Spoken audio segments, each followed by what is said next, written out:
ગુજરાતમાં એસઆઈઆરની પ્રક્રિયા બાદ ડ્રાફ્ટ યાદી જાહેર કરવામાં આવી છે। ગુજરાતમાં 4,34,70,109 મતદારો નોંધાયા। ગુજરાતમાં 73,73,110 મતદાર ઓછા થયા। અગાઉ રાજ્યમાં 5,08,43,219 મતદાર નોંધાયા હતા। રાજ્યમાં 2,24,49,170 પુરુષ મતદાર છે। રાજ્યમાં 2,10,19,876 મહિલા મતદાર છે। રાજ્યમાં 1,063 થર્ડ જેન્ડરના મતદાર નોંધાયા છે। 18,07,278 મૃત્યુ પામેલા મતદાર યાદીમાંથી દૂર કરાયા છે। 40,25,553 મતદારોએ સ્થળાંતર કર્યું હોવાનું ખુલ્યું છે। 3,81,470 મતદાર ડુપ્લિકેટ હતા, જેને દૂર કરવામાં આવ્યા છે। 9,69,662 મતદાર તેમના સ્થળે નથી મળી આવ્યા। બીજી તરફ 1,89,364 મતદારનો અન્ય કારણોસર યાદીમાં સમાવેશ નથી કરવામાં આવ્યો। એસઆઈઆરની પ્રક્રિયા 12 રાજ્યોમાં એસઆઈઆરની પ્રક્રિયા થઈ રહી છે અને એ પ્રક્રિયા બાદ હવે આજે ડ્રાફ્ટ યાદી જાહેર કરાઈ છે। અને આજ મુદ્દે સંવાદદાતા મેહુલ લાઈવ જોડાયા છે। મેહુલ, ગુજરાતમાં એસઆઈઆરની પ્રક્રિયા અને તે બાદ હવે ડ્રાફ્ટ યાદી અત્યારે જાહેર કરવામાં આવી છે અને ગુજરાતમાં હવે 4 કરોડથી પણ વધુ મતદારો નોંધાયા છે। અત્યારે આ મુદ્દે વધુ શું જાણકારી?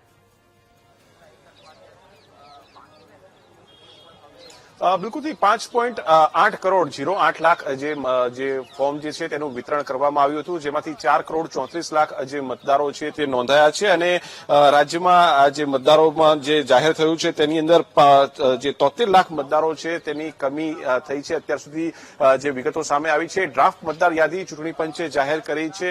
ભારતીય જનતા પાર્ટી તરફથી જેને આ સંદર્ભે જવાબદારી સોંપવામાં આવી હતી તેવા કેતન પટેલ જે છે તે આપણી સાથે જોડાયા છે। કેતનભાઈ, ખાસ અત્યાર સુધીની જે કામગીરી રહી, અત્યારે બેઠક રાજકીય પક્ષો સાથે પણ ચૂંટણી પંચે કરી છે, શું મુદ્દા તમારા પક્ષ તરફથી મૂકવામાં આવ્યા છે?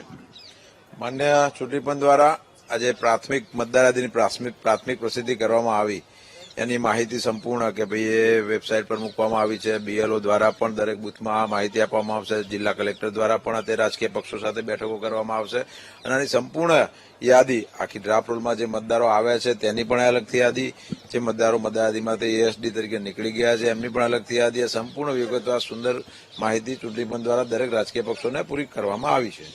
જે મતદારો નીકળી ગયા છે તમામ રાજકીય પક્ષો માટે પણ ખૂબ મહત્વના હોય છે, ત્યારે આ જે કેમ્પો થશે હવે પછીની, ચૂંટણી પંચે એવી બાંહેધરી આપી છે કે બાકી રહેલા જે મતદારો છે કે જે ડ્રાફ્ટ યાદીમાં નથી સમાવવામાં આવ્યા તેના માટે ખાસ 1 મહિનાનો જે સમય જે છે તે આપવામાં આવ્યો છે। આ સ્વાભાવિક છે કે જે મતદારો પ્રથમ ફેઝ જયારે એસઆઈઆરનો ચાલ્યો ત્યારે હાજર નહોતા, કોઈ કારણથી એ બહાર ગામ ગયા છે અથવા તો ક્યાંક સ્થળ ઉપર હાજર નહોતા, તો એ બીજા તબક્કામાં એમને પણ એક મોકો છે આખો 1 મહિનો 18 જાન્યુઆરી સુધી કે પોતાનું નામ મતદાર યાદીમાં ફોર્મ 6 ભરીને ઉમેરો કરી શકશે।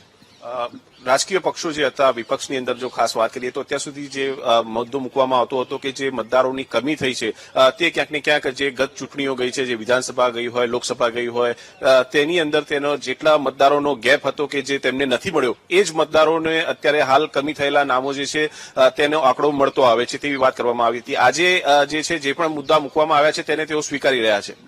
આજે પણ મને ચૂંટણી પંચ સમક્ષ બધા જ રાજકીય પક્ષો હતા અને બધા ચૂંટણી પંચની કામગીરીને બિરદાવી છે અને ચૂંટણી પંચના બીએલઓ, રાજકીય પાર્ટીના, અમારી પાર્ટીના ખાસ કરીને જે બીએલએ 2એ પણ જે ફિલ્ડમાં કામ કર્યું છે, સરકારી બીએલઓ બંને સાથે મળીને બધાએ, તો એ કામગીરીને પણ બધાએ વખાણી છે અને બધાએ સાથે મળીને આ સુંદર મજાની એસઆઈની કામગીરીને સારી રીતે પૂર્ણ કરી છે અને આવનારો 1 મહિનો પણ હજુ આ ચાલવાનું જ છે। એમાં પણ જે મતદારોને નુકસાન થયું છે એને લાગે છે હું રહી ગયો છું, તે પોતાનું નામ સરળતાથી ઉમેરી શકે છે। અંતિમ પ્રશ્ન, અત્યારે જે બાકી રહેલા મતદારો છે કે જે યાદીમાં નથી સમાવ્યા અથવા એવા જે મતદારો છે એને લઈને હવે પછી રાજકીય પક્ષો જે છે તેની સ્ટ્રેટેજી કયા પ્રકારની રહેશે, અથવા જે મતદારો નથી તે મતદાન થયું હોય અથવા જે રિપીટ મતદારો છે તેમનું મતદાન થયું હોય એવું ગણી શકાય? ના, એવું નથી। મતદાર યાદીની એસઆઈની પ્રક્રિયા જે પ્રથમ ફેઝમાં ચાલી, હાઉસ ટુ હાઉસ ચાલી છે, એટલે એમાં જે 2025ની મતદાર યાદીમાં જે મતદારો હતા તમામ મતદારોને એક મોકો આપવામાં આવ્યો, એમના ઘરે ઘરે ફોર્મ આપવા માટે બીએલઓ ગયા છે। જે મતદારો મળી આવે છે બધાને ફોર્મ ભરીને પરત પણ લીધા છે, એટલે એવો કોઈ પ્રશ્ન નથી કે જે મતદારો નીકળી ગયા છે નહીં જ આવી શકે એને મોકો નથી મળવાનો, એવો કોઈ પ્રશ્ન નથી. બધાને જે મતદાર સાચો મતદાર છે અને 100% હક છે, હજી પણ એક સમય છે 1 મહિનાનો, એ પોતાનું નામ ઉમેરી શકાય. આભાર કેતનભાઈ અમારી સાથે વાતચીત કરવા માટે. તો ખાસ જે બાકી રહેલા મતદારો છે તે 73 લાખ જેટલા મતદારો છે.